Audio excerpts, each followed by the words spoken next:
Assalamualaikum warahmatullahi wabarakatuh.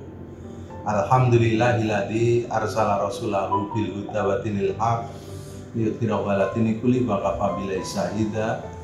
Asyhadu an la ilaha illallah wahdahu la syarikalah wa asyhadu anna Muhammadan abduhu wa rasuluh la nabiyya ba'da. Raditu billahi robba wa bil islami dina wa bi Muhammadin nabiyyan wa rasulah. Rabbi zidni ilma warzuqni fahma. Amin.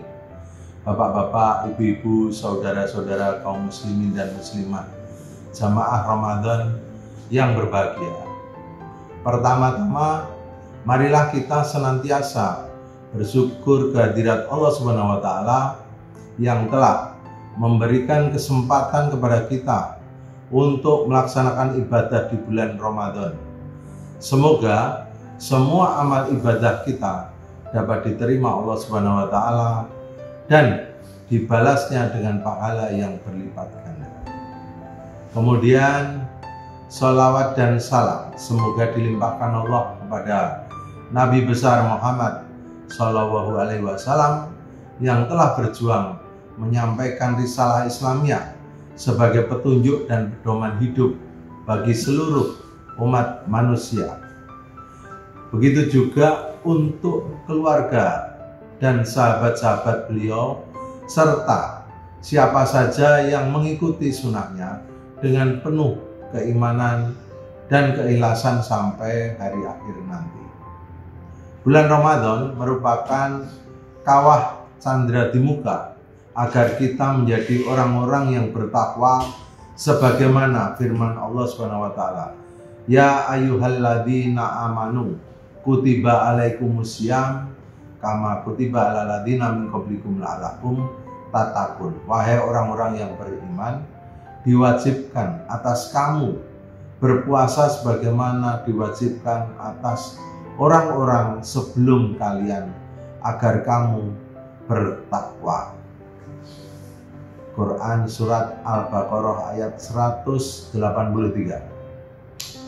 Nah, hadirin yang berbahagia, pelaksanaan ibadah Ramadan kita saat ini mungkin berbeda dengan ibadah Ramadan di tahun-tahun sebelumnya. Ada banyak pembatasan-pembatasan akibat dari masih menyebarnya virus COVID-19 di tengah-tengah kita.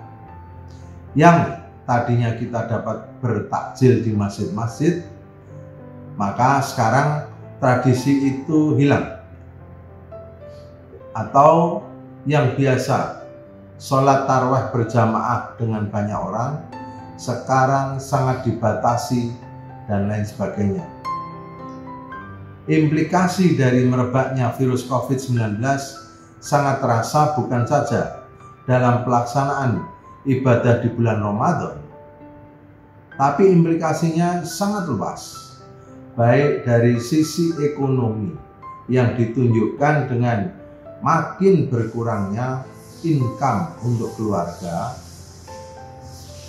dari sisi sosial dengan dilarangnya mudik bagi masyarakat maupun dilarangnya interaksi sosial secara berkelompok yang menyebabkan berkurangnya hubungan sosial antar keluarga serta masyarakat. Bagi masyarakat umum ini menjadi bencana kecil dengan melihat dampak dari pembatasan-pembatasan tersebut.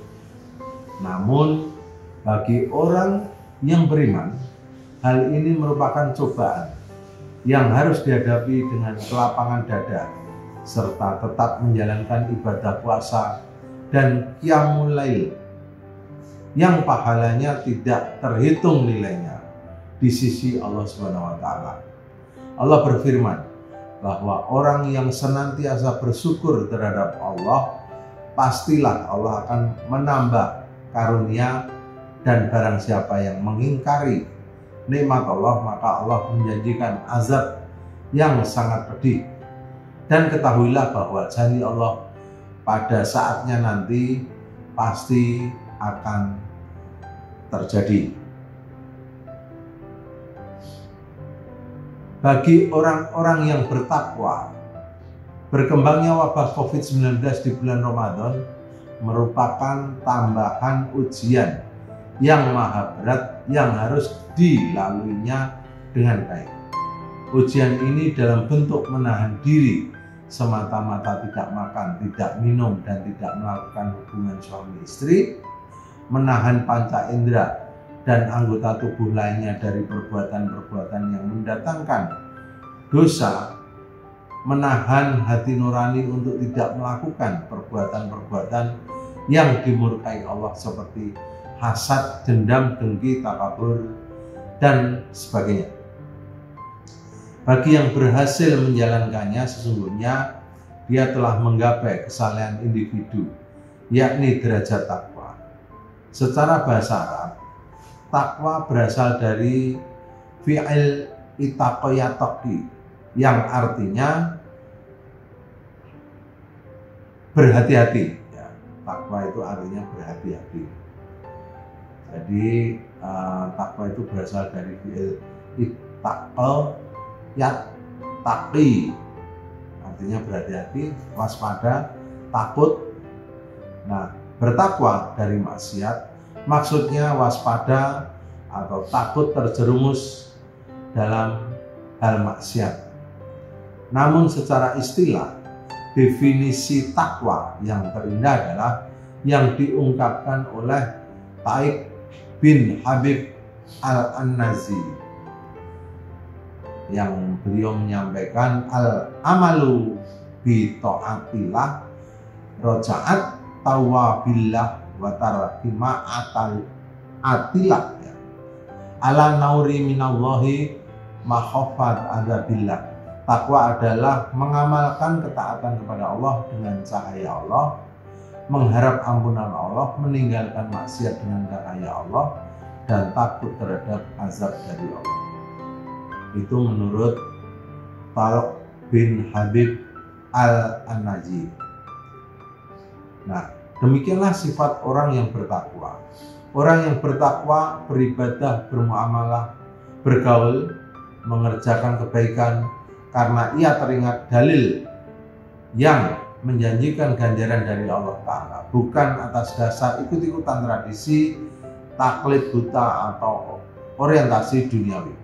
Demikian juga orang bertakwa senantiasa takut mengerjakan hal yang dilarang oleh Allah dan Rasul-Nya, karena ia teringat dalil yang mengancam dengan azab yang mengerikan. Dari sini kita tahu bahwa ketakwaan tidak mungkin tercapai tanpa memiliki cahaya Allah, yaitu ilmu terhadap dalil Al-Quran dan Sunnah Nabi Sallallahu Alaihi Wasallam. Jika seseorang memenuhi kriteria ini, layaklah ia menjadi hamba yang mulia di sisinya. Inna akramakum indallahi atqakum. Sesungguhnya yang paling mulia di sisi Allah adalah orang yang paling bertakwa di antara kalian. Quran Surat Al-Hujurat ayat 13. Inilah hakikat dari pelaksanaan ibadah di bulan Ramadan dari sisi hubungan vertikal, yakni hablum minallah. Di sisi lain, di bulan Ramadan kemarin kita juga diajarkan bagaimana melaksanakan hubungan horizontal, yakni hablum minan nas, yakni dengan mencapai derajat kesalehan sosial. Dan kesalehan sosial sangat penting sebagai manifestasi dari tercapainya predikat kesalehan individu. Bagaimana mungkin kita bisa membuat alam ini lestari, makmur, dan penuh kedamaian jika kita tidak memiliki sikap yang baik terhadap sesama manusia maupun pada alam semesta. Dalam rangka itu, maka hampir tidak ada ibadah yang dianjurkan dalam Islam yang tidak memiliki nilai atau efek sosial yang dimaksudkan untuk ta'zib, takdib, dan tazkiyah an-nafs. Ta'zib berarti mengarahkan jiwa, takdib berarti membentuk karakteristik jiwa yang baik, serta tazkiyatul an-nafs yang berarti untuk pensucian jiwa. Artinya sebuah ibadah itu pada akhirnya ditujukan untuk membentuk perilaku yang melakukan ibadah itu yang ujung-ujungnya akan memberi dampak sosial bagi lingkungan sekitarnya. Dalam sebuah hadis dikisahkan bahwa suatu ketika Rasulullah SAW mendengar berita tentang seorang yang rajin sholat di malam hari dan puasa di siang hari, tapi lidahnya menyakiti tetangganya. Kemudian Rasulullah berkomentar tentang dia. Singkat saja, ia adalah neraka, kata Nabi. Hadis itu memperlihatkan kepada kita bahwa ibadah ritual saja belum cukup. Ibadah ritual mesti dibarengi dengan kesalehan sosial. Dalam hadis yang lain diceritakan bahwa seorang sahabat pernah memuji kesalehan orang lain di depan Nabi. Kemudian Nabi bertanya, mengapa ia kau sebut sangat saleh? Sahabat itu menjawab bahwa soalnya tiap saya masuk masjid ini, yang bersangkutan sudah sholat dengan khusyuk, dan tiap saya sudah pulang, dia masih saja khusyuk berdoa. Kemudian Rasulullah tanya lagi, loh, lalu siapa yang memberinya makan dan minum? Tanya Rasulullah. Nah, kemudian sahabat itu menjawab lagi, ya, ini kakaknya yang memberikan makan dan minum.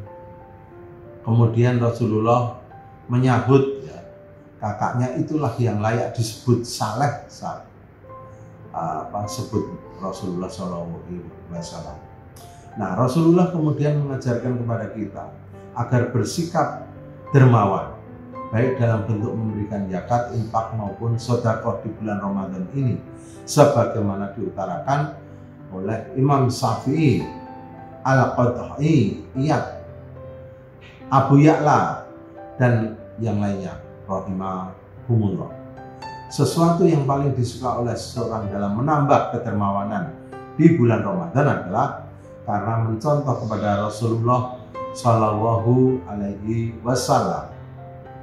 Juga karena pada bulan tersebut manusia terdesak dengan kebutuhan pokoknya, sementara kesibukan kerja mereka tersita dengan ibadah, saum, dan sholat tarawih. Sehingga jika orang kaya berbagi kepada saudara muslimnya yang miskin atau kurang mampu, ia telah meringankan beban orang lain dan mempermudah urusannya. Dan Allah senantiasa menolong hamba yang selama ini gemar menolong sesamanya. Rasulullah bersabda, siapa yang menghilangkan kesulitan seorang mukmin dan berbagai kesulitan dunia, niscaya Allah akan menghilangkan kesulitan hari kiamat. Dan barang siapa memudahkan orang yang sedang kesulitan, niscaya Allah akan memudahkan baginya di dunia dan akhirat. Dan Allah akan senantiasa menolong seorang hamba selama ia mau menolong saudaranya. Hadis riwayat Muslim. Sebagaimana kita ketahui bersama bahwa kondisi bangsa kita saat ini dilanda banyak persoalan, sejak dari persoalan ekonomi, korupsi yang semakin menjadi-jadi, tambahnya angka pengangguran dan kemiskinan akibat dampak COVID-19 dan lain sebagainya. Maka kunci untuk mengatasinya adalah umat Islam harus bisa bersatu, saling tolong-menolong, saling menghargai satu dengan lainnya, dan saling mengingatkan dalam kebaikan dengan kesabaran. Ta'awanu 'alal birri wa taqwa wa la ta'awanu 'alal ismi wal 'udwan. Saling tolong-menolong dalam ketakwaan. Nah, mungkin para pendiri negeri ini akan menangis manakala melihat generasi muda kita dirusak dengan maraknya peredaran narkoba dan miras, terjadinya tawuran di mana-mana, pemanfaatan sumber daya alam yang kelewat batas, tindak korupsi yang tidak pernah berhenti, ketidakadilan baik dari sisi ekonomi, hukum maupun politik.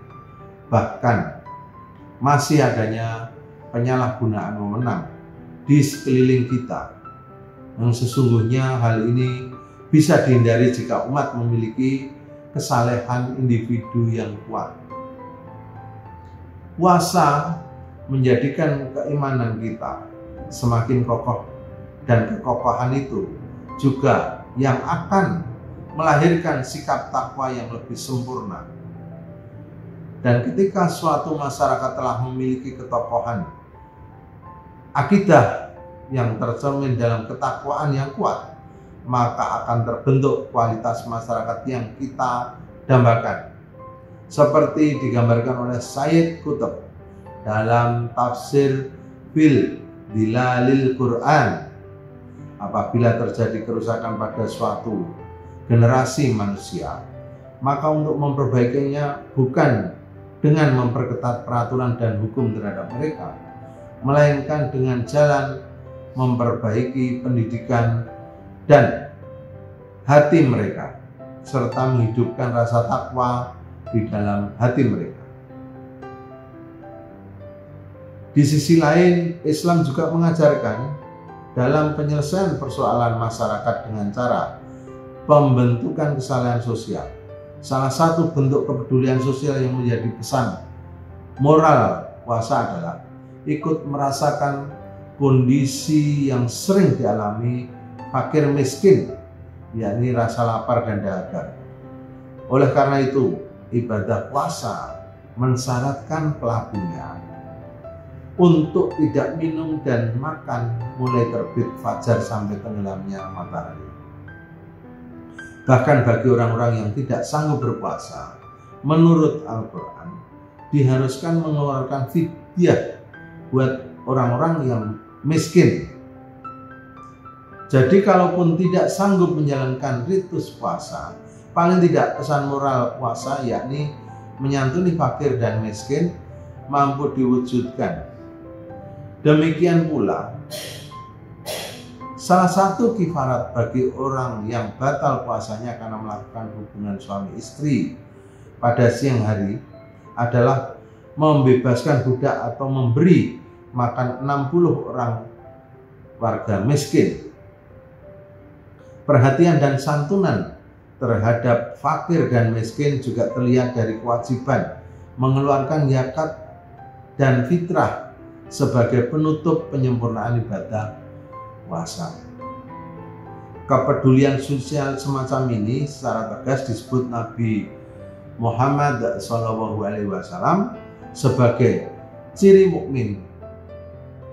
Sabda beliau, tidak dianggap sebagai orang beriman apabila seseorang tidur dalam keadaan kenyang, sementara para tetangganya kelaparan di sampingnya. Hadis riwayat Bukhari. Di penghujung khutbah ini dapat disampaikan bahwa barang siapa yang dapat menyelesaikan ibadah Ramadannya dengan baik, hal ini merupakan kemenangan kita menahan hawa nafsu kejelekan selama ini, diwujudkan dengan naiknya derajat ketakwaan kita yang ditandai dengan munculnya sifat-sifat kesalehannya, kesalehan individu dan kesalehan sosial dari diri masing-masing. Jika ini terjadi pada mayoritas umat Islam di negeri ini, maka insya Allah persoalan bangsa perlahan tapi pasti akan dapat terselesaikan dengan baik sebagaimana dicita-citakan oleh para pendiri Republik ini.